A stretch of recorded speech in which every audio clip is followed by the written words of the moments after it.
High বন্ধুরা, দেখো সকালবেলা ঘুম থেকে উঠেই বাইরেতেই দেখি না প্রচুর বৃষ্টি হচ্ছে। দেখো তোমরা, জানলা দিয়ে একটু দেখাচ্ছি আমি। দেখো সুন্দর লাগছে না দেখতে?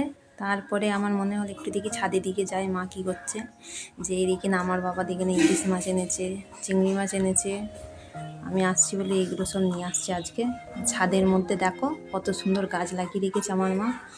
দেখো এই কুমড়ো গাছটাতে দেখো, ছোট কুমড়ো গাছ ছাদের মধ্যে লাগিয়ে রেখেছে, কিন্তু দেখো কুমড়ো ধরে গেছে এইখানে ছোট ছোট। তারপরে আমি চান করে ফেলেছিলাম, চান করে নিয়ে তারপরে ভাবলাম একটু ঠাকুর ঘরের দিকে যাই। দেখো এটা মায়ের ঠাকুর ঘর।